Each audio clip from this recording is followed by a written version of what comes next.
Were you shocked by this game? As shocked as I have been by any game the Chiefs have played in a very, very long time. Okay, this guy. Oh wow. This guy. We've right here the, and now. The carrot top. This guy. Program. High top fade, right? Listen. College style. Listen. Zero.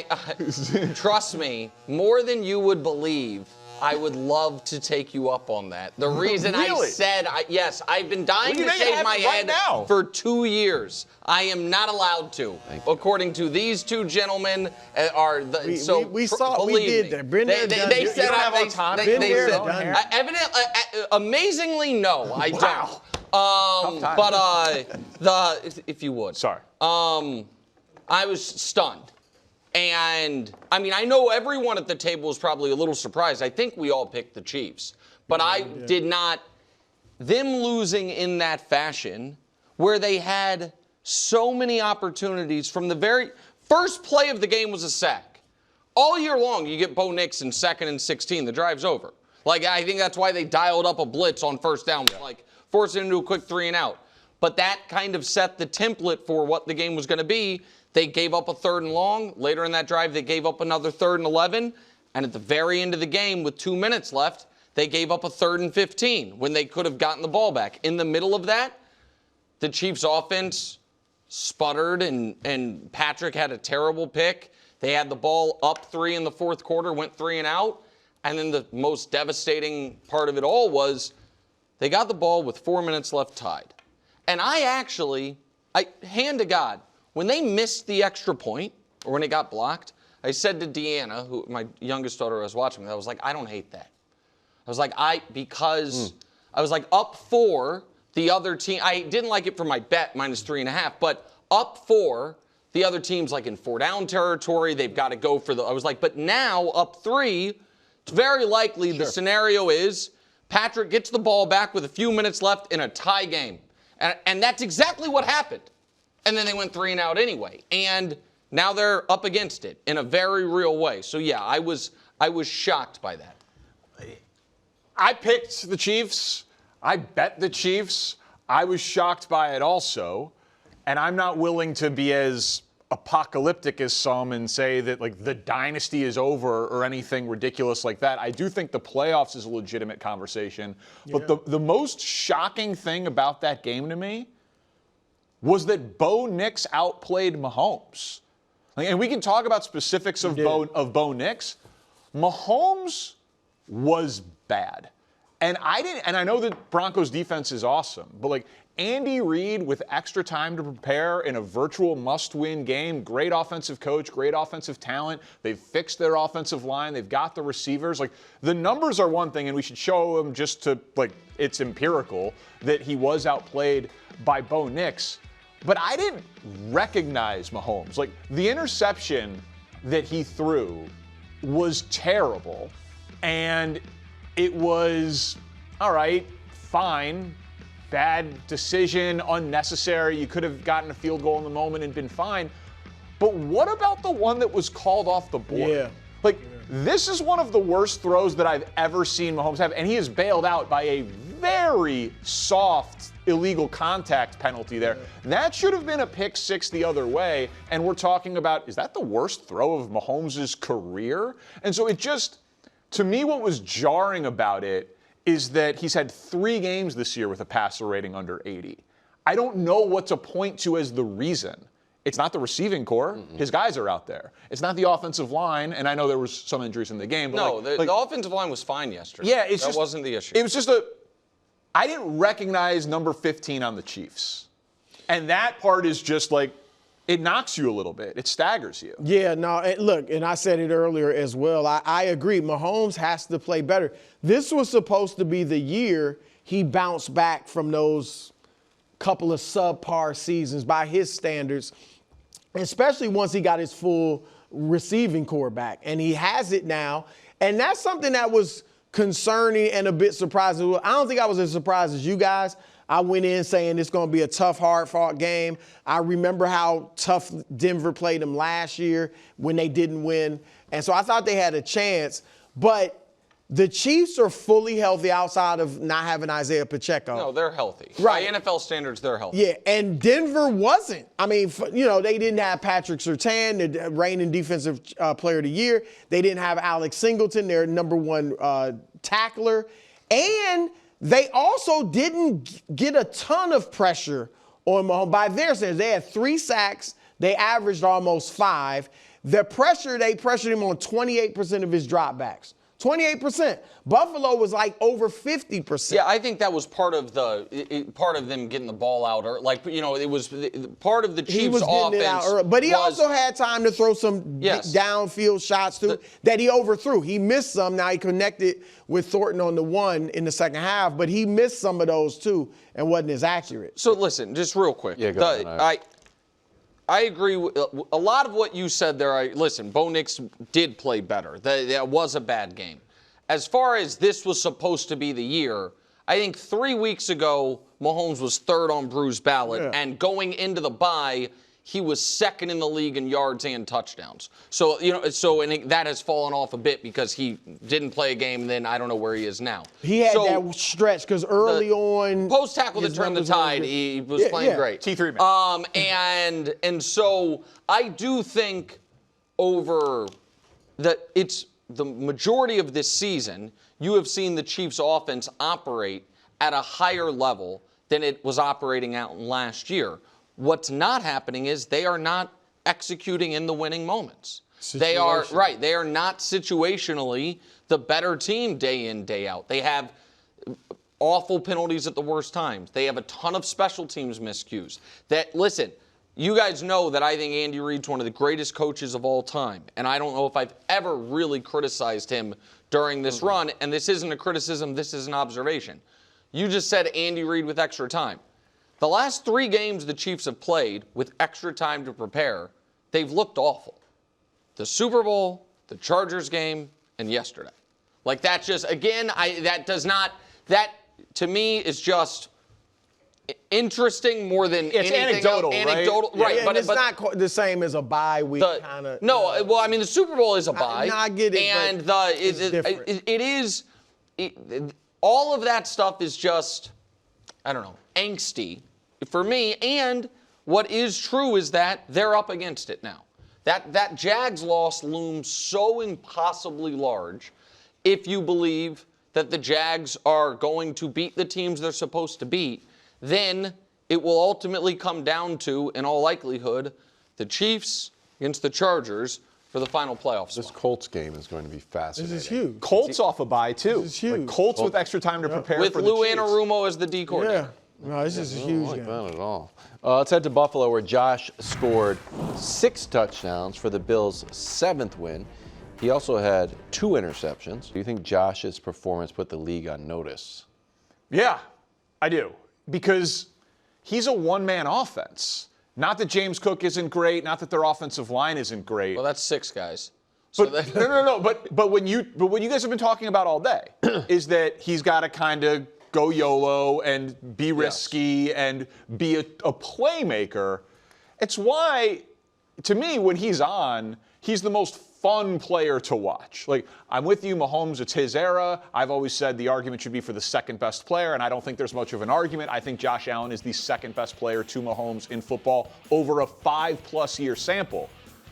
But that's the only guy that can have the game that he had yesterday. And not just evidenced by the fact that he's the only one to have 3 passing touchdowns and 3 rushing touchdowns. It's the rushing touchdown is a 9-yard run. It's not tush pushes. Right. It's not 1-yard sneaks. Like, he is making those throws. And that the 50-yard run to Johnson, like the little swing pass, that inflated his numbers. Yeah. The other one where he's maneuvering around in the pocket and dancing back there and then chucking it deep down the field, that's the stuff that Mahomes can do. I like to think that Caleb can do, but it's a short list of guys that can really make those types of plays, and it's why they're only a couple weeks removed from beating the Chiefs, and then you see that they've got a quarterback who can do that. They're scary. They are. Yeah. Look, Josh was fantastic, and that's the version I think they need to win the Super Bowl. They have to Let him be himself. Some of that's going to be reckless. He had 2 interceptions yesterday. He's going to have some turnovers, but he's going to make up for most of them, if not all of them, with some huge chunk plays. And they've tried this, take the ball out of his hands, let's win conservatively. I don't think they have the surrounding cast for him. As good as James Cook is, he's not Saquon or McCaffrey or Jonathan Taylor, like at their height. I don't think he is. He's really good, but he's not those guys. So I think this is what they need. I don't know that it scares the league or puts them on notice. I still think the Bills are a very good team that's a contender. But don't you think they're the type of team that, say they're a wild card team? That's a tough draw. Oh, yeah. My God, I got to play Josh Allen in the 5-4 game or the 6-3 game. I don't want them with any version of Josh Allen as a wild card, but, I Can I ask you this, Brew? And I understand, listen, both of our Super Bowl picks that we're not moving off of and that we feel good about are both currently out of the playoffs. Right? I mean, that's just where it is. If the playoff bracket froze. As it is right now, wouldn't you consider Buffalo the scariest team? Yes. Yeah, in the AFC. Yeah, that's what I mean. In the AFC bracket. I would look at it at Buffalo, Philly. Right. And so if it froze right there right now. And he's not scared. So that's what I wanted to ask you. This is what because I think that putting the handcuffs on Josh Allen only makes sense if you have an awesome defense and you feel like you can unlock them, break glass in case of emergency if you needed it. I said all week going into this that they needed to just listen, let Josh be Josh. He wants to do goofy stuff. He wants to be a bull in a china shop, and he also wants to put up stat lines no one's put up in the history of football. That's the scariest version of Buffalo. I am stunned that you are 1 3-point great win, but in the final moments win over a team and a player who has owned you his whole time in the league. It took one game that was 20-20 with a minute left for you to be like, that team's not scary anymore. Well, why did we win the game?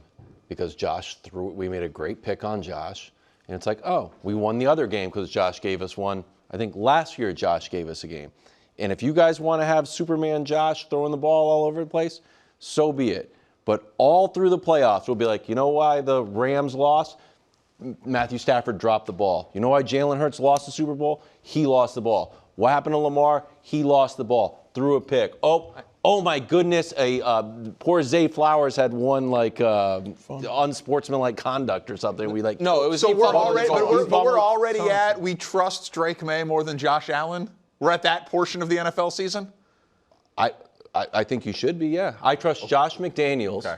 Here's what I trust. think that's I too think far. your view. Yeah. See, I can't. Are we talking about trust to win a playoff game, or are we talking about trust in the game plan? Because you guys are arguing that the only path to success is this wild style. No, what I'm arguing is I think style. that their defense is not very good, and so they need to be able to put up 30+. I view it like a boxing match, and you're like, this guy just throws crazy punches, and if he catches you one, like, all right, I'll take this. Just like, gotcha. Yes, but the reason I'm surprised, and again, I said going into last week, I thought it was going to be Patriots Chiefs AFC Championship game. I respect what your team's done. You're talking about all these playoff games and the way people lost. How did you guys lose the last time you were in the playoffs? Oh, Josh Allen killed us. Josh Allen played a perfect football game, playing this style. If you play perfect, of course. But if you want to do, every once in a while you will have one of these, and every once in a while you will have a game that you lose that you shouldn't. But playing like this, you can lose to the Jets if you want to play like that. See, and that's where I kind of disagree. I think this was. He lost to the Jets and the Aaron Rodgers year playing that. I understand that there was the game against Jets where it had 3 turnovers. The point that I'm trying to make is I don't look at the game yesterday as the A+ version of the Josh Superman game. Because I think that we have seen him play games like this without this pass, where it's just the awesome stuff. You also have the turnover, the playoff game against you guys, was the A+ game. That is the A+ game. Yeah, The A game, but that's in there though. I thought you guys were saying like you're willing to take this and those long. I mean, listen, I'll take that. I'll take that game. I'll take the game where he scores 44. Like, to me, it's like their best is as high of a level, is as good as any team in the league. Is part of your conviction that he won't run roughshod over us like that? Because you got a great defense. Yeah. Yes. Do the Patriots have a great defense this year? We have a good rushing defense. Great rush defense. Yeah, nobody can good run on you guys, but people can throw. Like, I don't know. Again, I'm not trying to. I'll go so far as this. I think come playoff time, I'm scared. I'm more scared of conservative kill us Josh Allen. I just don't think they have the horses for it. So they're gonna have. He's like, you go Superman. Like, Okay. You can win one. I don't think you think you can win the Super Bowl like that. I do. The only thing that stopped him so far is I think a hot Patrick quarterback can carry a team and play like an MVP. By the way, one more game, Bucks Rams away from them going from 6-2 to 6-5 No, that was a good take. Yep. That was exactly. All right. NFC South champs. We should have probably led with this part here. Oh boy. Justin Herbert versus the Prince. Playoff rematch. Herbert throws for 81 yards. You said playoff rematch. I thought it was interesting. They took Herbert out down 29. We know when these teams meet, that's nothing. That's a good point. Teams come back from 4 scores down in this matchup all the time. Colts lose by 29. Here's Danny. You're not bailing on this team, are you? No. Wait, I'm confused. That game proved what I've been saying. That Josh he should be in the MVP. That Justin, MVP. All right, listen. Is that true? Let me be very. You think he's still in the MVP race? Let me be very clear. Justin Herbert was bad yesterday. I'm not going to try to defend that. Okay. But the supporting cast around him has been bad the majority of the year.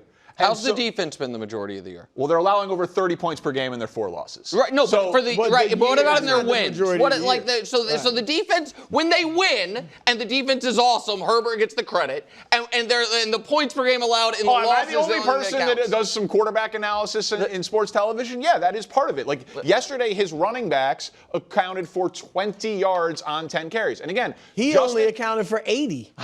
80 passing, 80 and passing. 21 rushing. Yeah, again, Justin Herbert was bad, but when he is the most hit quarterback in the history of the NFL and the most pressured quarterback in the history of the NFL since as long as we've been tracking the data, and that is true. That's what it's been.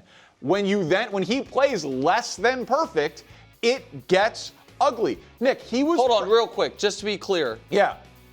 Because you said the history of the NFL. Yeah, well, one of those hits we tracked through 2006, pressures has been tracked since 2016. Okay, all right, got it. I just want to understand. So the last 20 years. Since tracking the. Since tracking began. And again, like it's not the. That's fine. Okay, as long as we have the data, Brew, Yeah. it's the most pressures we've seen and the most hits we've seen. Yesterday, he was pressured on 52% of his dropbacks. Jacksonville blitzed 3 times. Yeah. Every time he snaps the ball, he's under pressure. So why do you keep believing in this team?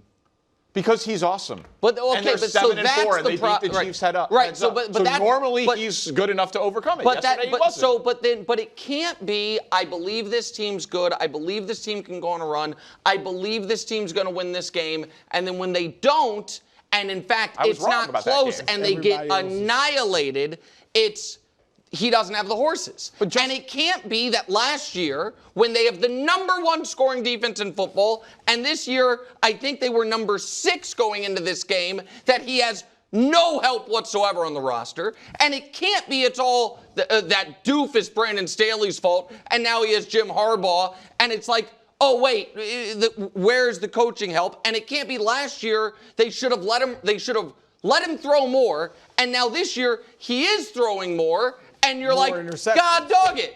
He sure gets hit and throws a lot of picks. When reality is, maybe it's just that for the 3rd straight time, he got outplayed by a quarterback who also was very highly drafted, also has slightly underachieved, except at least my guys won a playoff game. I'm just telling you. You don't even believe this. I don't know. They played 3 times. He's annihilated them. Look at the team points With per all game. look, 35-15, bro. You had me until the graphic. Well, Trevor Lawrence is not on the level Brew, of don't Justin call him Herbert. Trevor Lawrence. Can we get his real moniker, please? Come on, Brew. Trevor? No, come on, Trev? Brew. He is not on. You know he is not as good. Oh, what the hell? Really? Wild's loaned him back to me for a day. One day. He's having a rough week. All it takes to get Trevor back going is to see Justin Herbert across the field. There we go. Gentlemen, you look great in those colors. Is there no integrity to a trade? I know. Gianna, You check gotta our hold your socials for the ground, negotiation. What? You got to It's going to come down to Herbert and Mahomes in the final playoff spot. Do you still believe the Chargers are going to make the playoffs? I mean, they already beat Mahomes heads up. Do you, right now, this moment, do you believe the Chargers are going to make the playoffs? Yes. There we go. Great job. Last night, the Lions were in Philly taking on the Eagles. It was 135 yards and a rushing touchdown for Jalen Hurts. But it was enough to get the win, as Jalen had high praise for Philly's defense that held a Dan Campbell play-call-led offense to just 9 points. All right, gentlemen, bigger story here. The Eagles' offense, which was not great, but they won, or the Eagles' defense, which was incredible. It's the Eagles' defense. 2 weeks in a row, they've held their opponent under 10 points. And I think last night they punked the number 2 offense in the league. They held the Lions 0 for 5 on fourth down. Like, that's Lions football. That's what they do. And so when I look at the Eagles and what they're putting together, collectively, they're kicking a lot of tail. And I think if I was to give out a game ball, I would give it to Jordan Davis and how he impacted that line of scrimmage and him using that 6'6" frame to kind of deflect and pat balls. But I think when you talk about the brand in which they're playing, physical, discipline, they look prime for January. And when you put back-to-back weeks and you have that type of performance, it looks like right now there's an identity shift with the Philadelphia Eagles, and it's spearheaded by this defense. I'm going to be honest with you, DP. The Eagles' offense bores me. I care no longer about A.J. Brown, Jalen Hurts, Saquon. It's all boring to me. It's all about the Eagles' defense, and if they continue to play like this, there's not a team in the NFC that wants to see them. So you said defense, and I agree, but I'm going to go with the offensive side of the ball because you just never know what you're going to get with this offense. That's a Obviously, it could be a problem, but it hasn't been a problem. And I think that's why it's odd. With the acquisition of Jalen Phillips, we've seen this defense just take another step in the direction that you hope your team would take a step in. And offensively, you're trying to figure out what can we do to right whatever we feel like is wrong, not what everybody outside us as talking heads believe is wrong, but the guys in the locker room that are making noise about what they feel is wrong. We've tried to throw the ball. We've tried to run the ball. Nothing is really working, but we're still finding ways to win. And so I don't know. I don't know if this could be something that they can sustain. However, if their defense continues to play like this, they have a longer runway to figure it out. Yeah, listen, do I think it's sustainable to win when your quarterback throws for 135 yards? No, but Jalen Hurts is 8-1 the last 2 years when he throws for 135 yards or less. So they've made it sustainable. I think it's the defensive dominance. And you mentioned Jalen Phillips. Like, think about what the Packers had to give up for Micah Parsons, right? Everyone remembers multiple first-round picks and then the biggest contract in history and all that. And then think about what Howie Roseman gave up for Jalen Phillips. Third-round pick. Now, I know they're going to have to sign him at the end of the year if they want to keep him, and I know he's coming off injuries. It's not exactly apples to apples. But you know who has the most pressures in the NFL the last 2 weeks?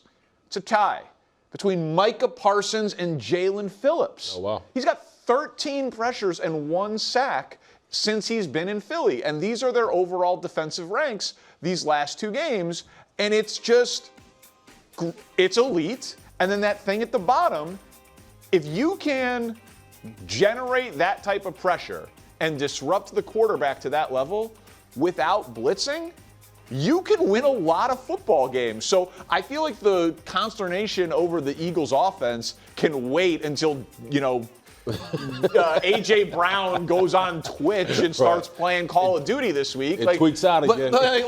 For now, I got to give them their flowers that they held the Lions to 9 points. But it's also, you talk about Phillips, but you also got to say Brandon Graham and what he means from a leadership standpoint. N'Kobe Dean, ever since he's healthy. You talk about Zach Braun playing behind Jalen Carter and Jordan Davis. I'm not saying it's just him. I'm just saying that addition has seemingly put them into a different strategy. But I'm going to strategy. tell you why playing together matters, because it's, one, the tape speaks for itself, but two, now you can go on the road and get big wins. Collectively, when you have a defense playing in this type of groove and everybody understands the assignment, now you don't have to look because everybody's buying in. For a guy who just came from Miami, you know what that house looks like, for him to land in Philly and say, you know what, I'm ready to roll, I want to play, I want to be Eagle, I want to be here, it's significant. So congratulations to him. Well, I'm going to stay with the offense side of the ball, but before I do, I'm going to add to what you're saying. The Brandon Graham pickup is huge because it's not that he's going to impact games, but he's going to be another pillar in that locker room. Yep. He gives you depth at that position where you always need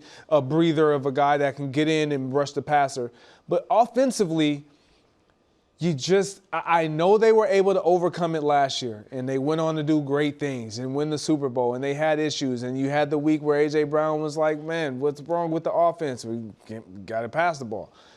And we were like questioning whether or not they would be able to overcome what was stirring and brewing in that locker room. I think it's worse this year. Yeah. And I've been on the side of A.J. Brown and kind of in lockstep, and I can understand his frustration. But when you continue to keep stirring the pot, it's at some point something's going to spill. And I just feel like if you watch the film and you see the body language, you see the effort, you see the disengagement of how he moves when it's a 3 and out or something doesn't go their way offensively, it's going to rear its ugly head. And you hope you have enough pillars in that locker room to where they can level it out, and it doesn't. But if not, it's going to disrupt what they're trying to do. Well, I'll say this. Anytime you get called to the principal's office and that's not enough for you to quiet down, then there's nothing we can do for you. Like if Mr. Rooney was to ever call me to his office, like, hey, Willie, we need you to chill out, and I don't chill out, then I'm going to pack my own bags. Right, there's the reporting that him and Jeffrey Lurie had the talk in practice. So it's if that's not enough for you as a ball player, then you're tripping.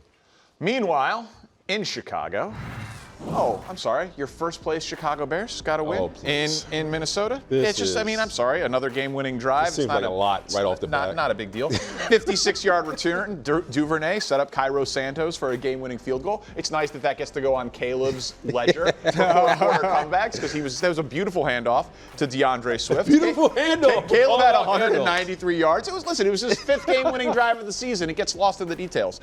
Gentlemen, the question is, what did this third straight win prove about the Chicago Bears? And I have had my heart broken many times.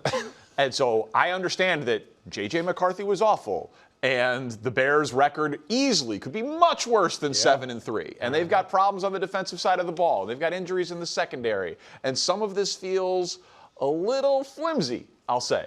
That's a great word. But I will admit all of that. I will concede all of those points on the front end. But if you could please throw up the playoff picture in the NFC, but keep the pick. Here's what it proved. I just want this to be my new profile picture on the internet. Because isn't that a beautiful thing? Your first place Chicago Bears at 7-3. Bears are going to the playoffs. They are. It's a race to 10. I'm not saying they're great. I'm not saying they'll win the division. But when you got Pittsburgh, maybe with Mason Rudolph, and you got 2 games still against Green Bay, you could have beat them both last year. Yeah. One was on a blocked field goal, one you did win in Week 18. You've got San Francisco, who's in that graphic. You've got another game against Detroit, who's in that graphic. You got to figure out a way to win 3. You got to figure out a way to win 3. Well, listen, and there's 7 left. Bears are going to the playoffs, baby. Get on board. Listen, I think heart and defense wins you games. Gritty wins, I get it, and they seem to have a knack for getting gritty wins. But right now, I'm looking at an offense, I don't know what they can do. I don't know who they are or what they can do. And I'm not a believer that they're even going to make the playoffs, to be honest with you. And I understand offensively they look better from the standpoint they was able to get Cole Kmet and Loveland into the mix and let them be a factor within the game. But I'm not, listen, I love Caleb. I just want him to catch up. I want him to catch up to Ben Johnson. I want him to catch up to his scheme because when he's able to catch up to Ben Johnson's scheme, then the playbook goes from a McDonald's menu to that big steakhouse menu where everybody can eat because they have the talent. So I'm with you, DP. When your team's hot, blow the horn. But right now, I'm just not a believer and that in December and potentially January that this offense is going to light it up and come alive for the Chicago Bears. I just don't see it right now. Look, this has to feel good. It's good. That's an understatement. And look, I'm going to be honest. Like, this is huge for the Chicago Bears because these are games that, like, they needed to have in the win column and have stacked and put away. Because what they have coming up, Sure. when you look at their schedule, it is not going to be easy to get what you're saying is those 3 wins. You just got to find 3. Exactly. You're asking for magic in December. I don't see it. I mean, you're saying they only need 3, but that is a gauntlet that they have They could lose to the Browns. They can Sure. lose every one of those games. Sure, but I guess I would say they can win them too. Because of what they've done. They could have gone 2-0 against Green Bay last year. This team is better than last year's team. They easily could have beaten Detroit on Thanksgiving last year when Matt Eberflus forgot that as a head coach he was allowed to call timeouts. So you can't go off of last year. I'm saying Well, no, you just tell them living on the edge is real for one team, and that's the Chiefs. Because they can live on the edge, not the Bears. When you look at the games that they have won, if we can put their schedule back up really, really quick, like the games that they have won, they won against the Cowboys, who aren't going to go make the playoffs. The Raiders, they have no wins over good teams. Over not a single. And now you look at the remainder of their schedule, and they have good teams, with the exception of the Cleveland Browns, who are tough out defensively. They have all good teams remaining. I'm just saying weird things happen every year. I agree with you. 7 teams get in, and this week it might be Mason Rudolph. You know, like it's just sometimes there's just a horseshoe for a collective team. I just want to see you guys put it together for all 4 quarters. That's not hard to ask. Especially if you consider yourself a playoff team. For this team, it's been a struggle.